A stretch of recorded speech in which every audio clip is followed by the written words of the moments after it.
kita mulai, sebelum kita masuk ke materinya ya, saya ingin memastikan dulu nih kepada kalian semua. Apakah kalian sudah siap untuk belajar? Sudah. Syukur kalau begitu. Coba kalian duduk dengan rapi, lalu siapkan buku catatan dan pensil kalian di meja ya. Baik. Nah, saya mau tanya dulu nih kepada adik-adik sekalian. Coba ingat-ingat perjalanan kalian ke sini itu dari rumah ke sekolah. Apakah di sekitar rumah kalian ada sungai? Ada. Nah, terus bagaimana perasaan kalian dengan itu? Dia tadi pandang Bu. Baunya nggak sedap. Bagaimana dengan Mbak Ima? Lingkungannya itu tercemar Bu. Tepat sekali. Itu adalah salah satu nyata dari masalah lingkungan yang akan kita bahas hari ini, yaitu polusi dan pencemaran lingkungan. Nah, ini kenapa kita harus membahas materi ini? Ada yang tahu? Tidak. Nah, pembelajaran ini penting untuk kita semua karena materi ini sangat berkaitan, sangat penting karena berkaitan dengan kesehatan kita dan juga lingkungan tempat kita hidup seperti itu. Nah, hari ini setelah pembelajaran selesai, kalian diharapkan mampu yang pertama menjelaskan pengertian dan penyebab dari polusi. Yang kedua, kalian bisa mengidentifikasi jenis-jenis dari polusi dan juga dampaknya seperti apa. Nah, ketiga, kalian diharapkan dapat merumuskan solusi pencegahan dari penanggulangan polusi berdasarkan kasus nyata di lingkungan sekitar kita. Jadi, setelah materi ini selesai dipelajari, kalian bisa mengidentifikasi jenisnya, terus kalian bisa menjelaskan apa sih itu polusi. Kalian juga bisa menjelaskan dampak dari polusi itu. Dan kalian juga tahu bagaimana cara menanggulangi pencemaran lingkungan di sekitar kita. Seperti itu. Pada pertemuan kali ini, kita akan menggunakan pembelajaran dengan metode PBL, Problem Based Learning, yaitu kalian akan belajar dengan cara memecahkan sebuah masalah nyata secara berkelompok. Jadi bukan hanya mendengarkan penjelasan dari saya saja, saya mendapatkan feedback dari kalian berupa bisa memecahkan kasus dan mencari solusinya. Seperti itu. Jadi kita lanjutkan ke pengertian polusi. Apa kalian tahu apa itu polusi? Belum tahu Bu. Belum tahu ya? Jadi mari kita bahas bersama-sama terlebih dahulu. Jadi polusi itu adalah masuknya makhluk hidup, zat, energi atau komponen lain ke dalam lingkungan oleh aktivitas manusia maupun proses alam sehingga kualitas lingkungan menurun. Jadi contohnya itu seperti kita kan termasuk makhluk hidup ya, manusia kan termasuk makhluk hidup. Nah, menggunakan sungai contohnya, kalian mandi atau kalian cuci baju. Nah, kalian bisa menyebabkan polusi air loh. Kok bisa? Bisa karena kalian menggunakan deterjen kan pastinya. Nah, ketika kalian menggunakan deterjen itu dengan berlebihan, itu bisa menyebabkan yang namanya polusi air. Nanti jenis-jenisnya akan saya jelaskan kepada kalian nantinya. Nah, di situ juga terdapat menurut Undang-Undang Nomor 32 Tahun 2009. Nah, di situ tercatat tuh pencemaran terjadi apabila konsentrasi zat atau energi melebihi baku mutu lingkungan yang ditetapkan. Nah, terus penyebabnya itu bisa dari asap kendaraan, yaitu dari emisi gas buang di jalan raya. Itu kan knalpot kan berisi emisi zat-zat berbahaya kan. Nah, kalau itu terlalu berlebihan bisa menyebabkan kita sesak nafas. Nah, di sini juga bisa dari sampah plastik di sungai dan perairan. Seperti yang saya tanyakan tadi itu, di sungai kalian kan masih ada beberapa sampah gitu kan. Nah, itu termasuk pencemaran lingkungan. Nah, juga di sini ada limbah pabrik yang dibuang langsung ke lingkungan tanpa adanya daur ulang, tanpa adanya solusi. Gitu. Di sini juga ada pestisida yang berlebihan. Itu dapat menyebabkan pencemaran tanah dan air. Nah, saya tanya di sini apakah ada yang punya kebun? Ada Bu. Nah, apakah menggunakan pestisida juga atau enggak? Ya, menggunakan pestisida. Itu menggunakannya dalam batas wajar atau berlebihan ya? Kalau boleh tahu. Kurang tahu Bu, soalnya yang kerja dan orang tua saya. Oh gitu, baik, tidak apa-apa. Jadi kalau kita menggunakan pestisida berlebihan itu bisa juga menyebabkan pencemaran tanahnya bakalan kurang subur gitu. Jadi, kalau orang tuanya Mbak Halimah ya menggunakan pestisidanya masih dalam batas wajar, itu bisa dimaklumi ya, karena demi kebaikan lingkungannya juga kan. Nah, tapi beda lagi kalau menggunakan pestisida secara berlebihan, itu bisa menjadi penyebab dari pencemaran tanah. Nah, di sini terdapat gambar. Kalian bisa melihat nggak? Bisa melihat jelas nggak? Ini gambar apa? Ya, gambar apa ini? Pencemaran air. Nah, ini termasuk dalam pencemaran air karena terdapat banyak sekali sampah-sampah yang mengembang di situ. Ini selanjutnya di slide selanjutnya ada penyebab dari polusi. Jadi, polusi itu bisa disebabkan oleh dua faktor besar. Yang pertama dari faktor alam. Faktor alam ini bersifat sementara dan bisa terjadi secara alami. Contohnya seperti ini yang letusan gunung api, terus menghasilkan abu vulkanik. Kalian bisa melihat nggak di situ? Iya Bu. Kayaknya kayak ini. Ya, kayak gini kan? Iya. Nah, bagus. Nah, terus bisa juga disebabkan oleh kebakaran hutan akibat kemarau yang panjang. Sekarang kan juga kemarau kan ya, musim kemarau. Nah, jadi jarang ada hujan. Terus anginnya juga mulai kencang kan. Nah, panas ditambah angin itu bisa menyebabkan kebakaran hutan yang memang sudah kering gitu. Nah, ini contohnya. Ini contohnya dari kebakaran hutan akibat adanya kemarau. Terus yang selanjutnya ada badai debu. Yang di gambar itu di sebelah sana ini kelihatan. Oke. Terus yang terakhir itu bisa dari banjir yang membawa limbah seperti banjir bandang dan lain-lainnya. Terus penyebab keduanya itu faktor manusia. Faktor manusia ini adalah faktor utama penyebab terjadinya polusi itu sendiri. Yang kedua selanjutnya ini kita akan membahas yang faktor manusia. Jadi faktor manusia ini ada menjadi salah satu faktor paling utama yang menyebabkan pencemaran lingkungan.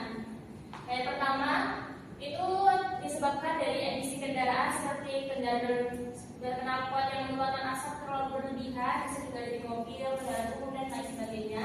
Terus bisa juga dari asap industri, contohnya itu seperti pabrik, itu PLTU. Nah, juga dari pembakaran sampah. Pembakaran sampah itu asapnya bisa menyebabkan kita sesak nafas kan kalau terlalu berlebihan, apalagi yang dibakar itu sampah plastik. Nah, selanjutnya ada penebangan hutan yang mengakibatkan hutan gundul dan terjadilah yang namanya tanah longsor. Itu bisa dampak dari penebangan hutan ini. Nah, terus selanjutnya ada pupuk pestisida yang berlebihan yang digunakan berlebihan. Lalu limbah rumah tangga seperti cuci baju tadi, terus makanan sisa dan lain sebagainya. Ada dari limbah medis, dari rumah sakit, terus pertambangan dan sampah plastik. Ini di sini sudah ada gambar-gambarnya ya. Contoh gambar agar kalian ada gambaran seperti apa sih dampak-dampaknya dari faktor ini. Setelah tadi kita mengidentifikasi penyebab-penyebabnya, selanjutnya kita akan membahas tentang jenis-jenisnya. Jadi jenis polusi yang pertama itu ada polusi udara. Ada yang tahu apa itu polusi udara? Tidak. Padahal sudah ada di sini, tinggal baca. Ayo lebih fokus lagi ya, anak-anak. Baik. Nah, polusi udara adalah zat berbahaya yang masuk ke atmosfer. Nah, zat pencemarnya itu meliputi CO, CO2, SO2, NOx, dan zat-zat lainnya. Lalu dampaknya apa? Dampaknya itu bisa menyebabkan asma, kanker paru-paru, hujan asam, dan pemanasan global. Jadi kita sebagai manusia terus terlalu lama menghirup udara yang kotor. Nah, kita bisa menyebabkan asma kan? Kalian betul-betul enggak? Atau merasa sesak nafas gitu? Ya. Nah, seperti itu. Lalu apa solusinya? Solusinya adalah menggunakan transportasi umum seperti kereta. Kereta kan jarang kan kita melihat kereta yang mengeluarkan asap gitu kan? Asap yang berlebih. Iya,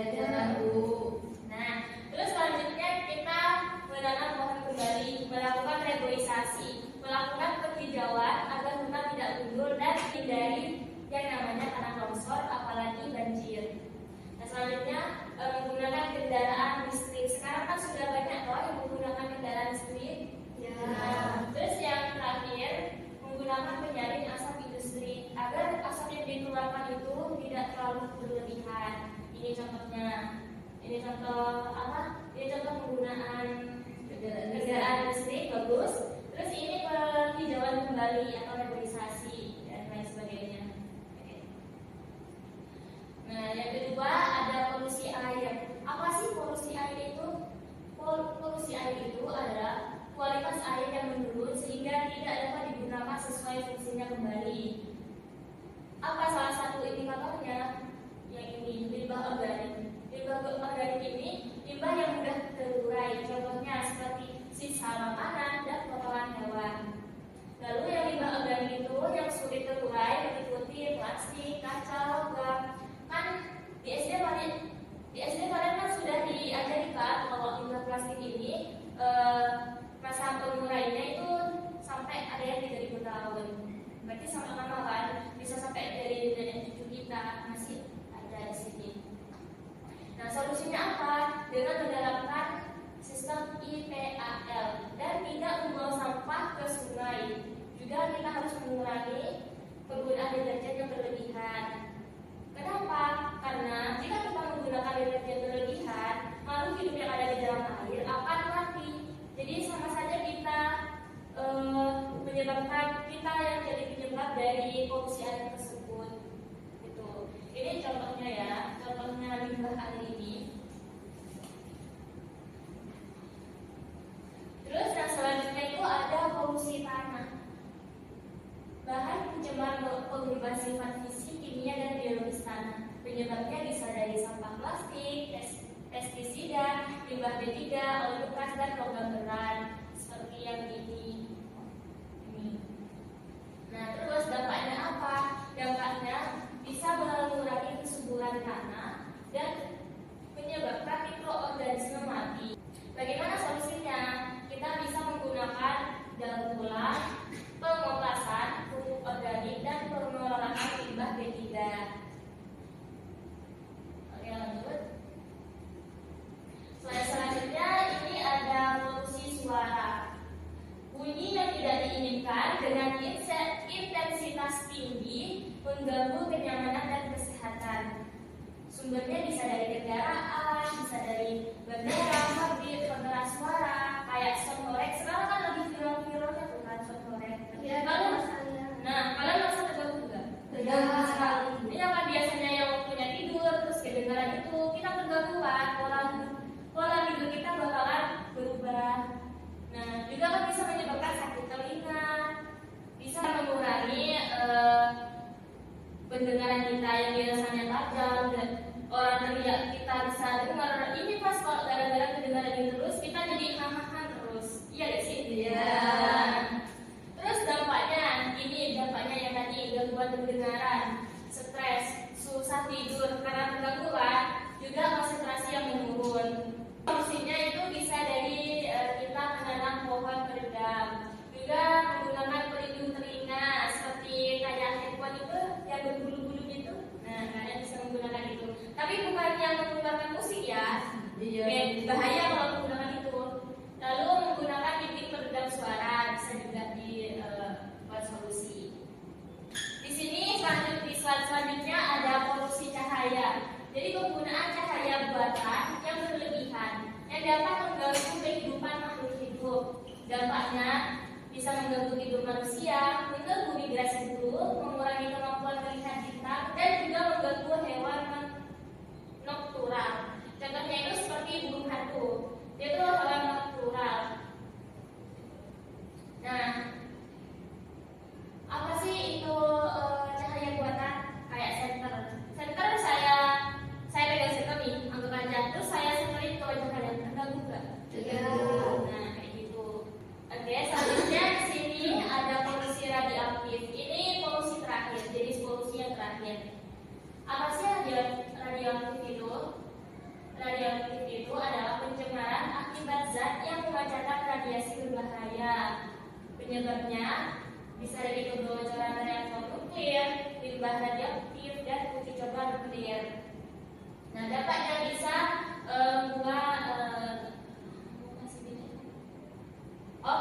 dampaknya menyebabkan mutasi genetik, bisa juga menyebabkan kanker, kerusakan organ, dan kematian organisme.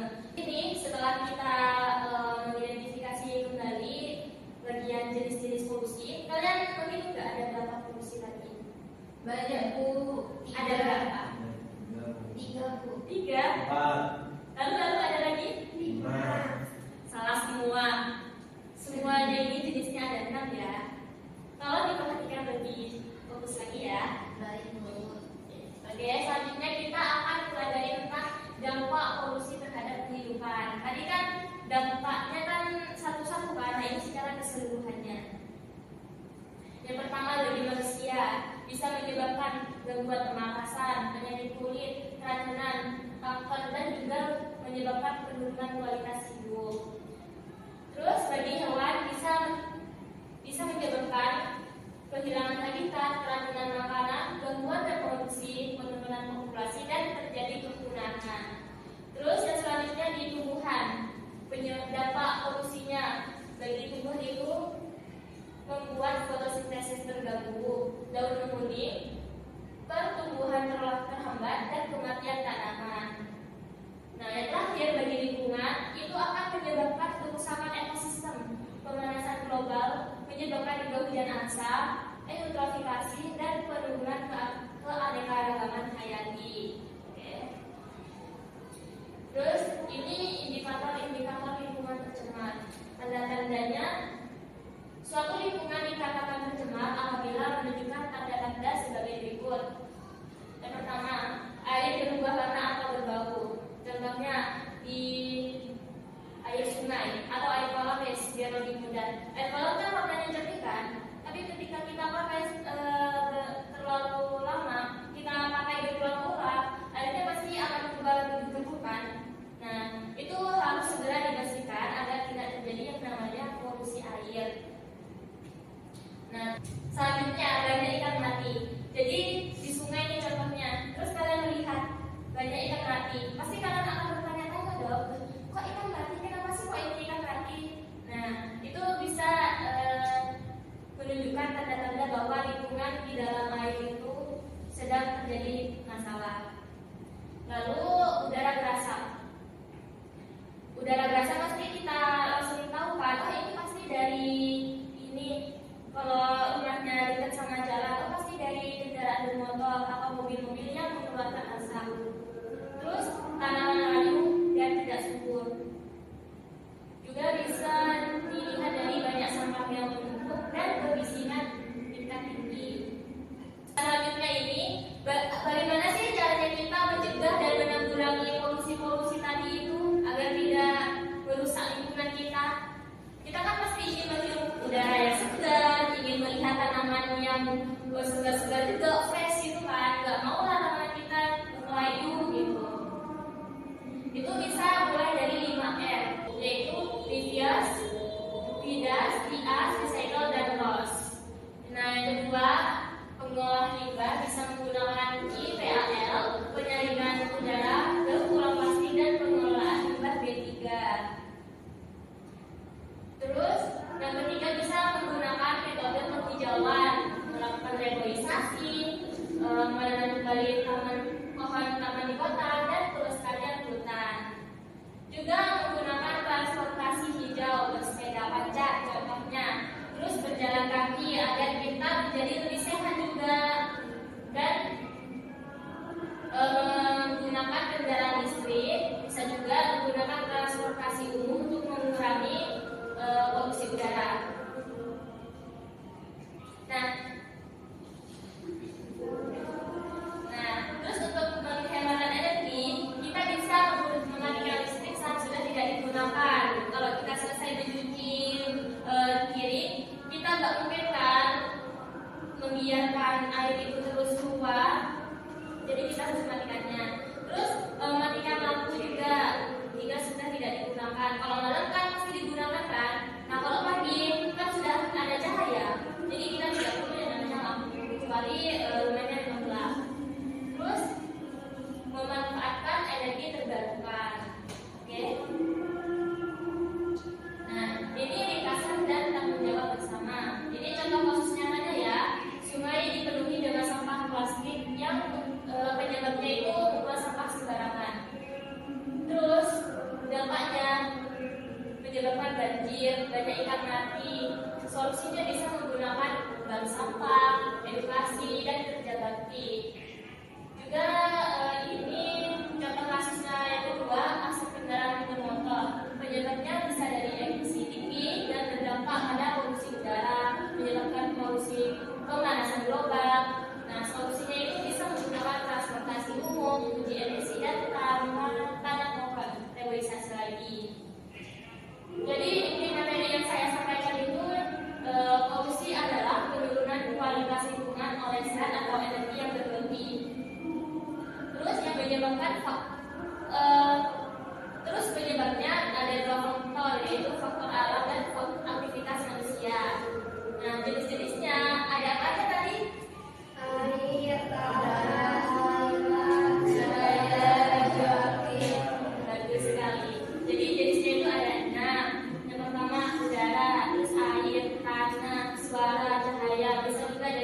radioaktif. Terus dampaknya bagi kita apa? Yaitu berdampak pada kesehatan kita, terus ekosistem dan perubahan iklim. Nah, solusinya apa? Menggunakan 5M tadi: reduce, recycle, reuse, sama hold. Nah, terus melakukan penghijauan dan menjaga lingkungan adalah tanggung jawab kita bersama untuk generasi sekarang dan yang akan datang. Dan materi kan sudah tadi kan? Apa ada yang ditanyakan atau yang tidak kalian pahami? Sudah paham. Baik. Sekarang kita bagi kelas menjadi 2 kelompok ya. Nah, setiap kelompok akan berdiskusi untuk mengidentifikasi apa penyebab masalah, jenis polusi apa yang terjadi, dan dampak apa saja yang mungkin timbul jika kita biarkan. Nah, silahkan diskusikan bersama kelompok kalian. Saya akan berkeliling untuk membantu jika kalian membutuhkan bantuan atau bingung dengan apa yang akan kalian ambil. Terus kalian boleh mengaitkan dengan materi penyebab, jenis, dan indikator polusi yang sudah kita pelajari tadi. Baik, ayo kita membuat kelompok dulu. Jadi siapa sama siapa atau mau saya ada buku baik. Ini saja deh dari sini 2 kelompok 1. Nah ini berdua kelompok 2 ya. Oke, silahkan kursinya berhadapan ya.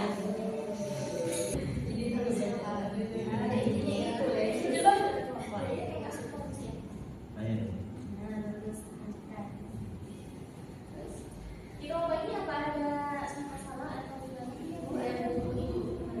baik, anak-anak, waktunya sudah selesai ya. Waktunya kalian untuk mempresentasikan hasil diskusi kalian di depan. Oke, baik. Siapa yang mau duluan? Saya minta cuma 1 kelompok saja ya, karena waktunya sudah habis. Jadi siapa yang mau maju ke depan? Atau mau saya pilih saja? Pilih aja, Bu. Ya, mau dipilih saja. Oke, ya kelompok 2 boleh dicoba. Tadi kayaknya serius banget yang waktu mengerjakan diskusinya. Silakan maju ke depan dan presentasikan hasil diskusinya ya. Ya, Bu. Berdirinya kami di sini, kami ingin mempresentasikan hasil diskusi kami, yaitu kita mengambil dari polusi suara dan penyebabnya itu karena sonhorek ya. Nah, dampaknya itu ketika sonhorek ini lewat di perumahan bikin orang perumahan itu sakit telinga dan juga bisa merusak.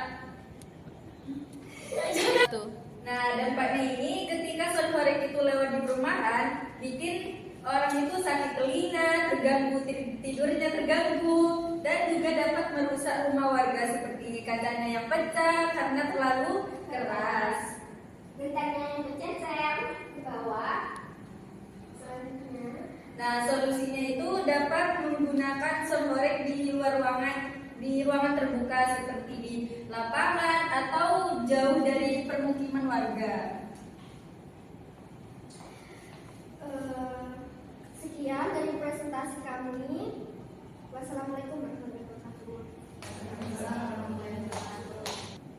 Baik, terima kasih atas presentasinya untuk kelompok 2. Bisa berikan aplaus untuk kelompok 2 dulu. Nah, jadi contoh kasus dari kelompok 2 itu kan tadi tentang sonhorek ya. Ya, Bu. Nah, sonhorek itu termasuk jenis dari polusi Suara yang dapat menyebabkan tetangga bisa terganggu atau tadi itu perusakan bisa merusak fasilitas rumah. Baik anak-anak, sebelum kita akhiri, mari kita simpulkan bersama apa yang sudah kita pelajari pada materi hari ini. Siapa yang bisa menyebutkan apa itu polusi? penurunan kualitas lingkungan oleh zat atau energi berlebih. Bagus. Betul sekali. Polusi adalah masuknya zat atau energi ke lingkungan yang betul sekali. Polusi adalah masuknya zat atau energi ke lingkungan yang menyebabkan kualitas lingkungan tersebut menurun. Kita juga sudah belajar kan bahwa polusi itu bisa disebabkan oleh 2 faktor. Apa aja tadi? Faktor alam dan aktivitas manusia. Nah, bisa bagus sekali tepat. Faktor alam dan faktor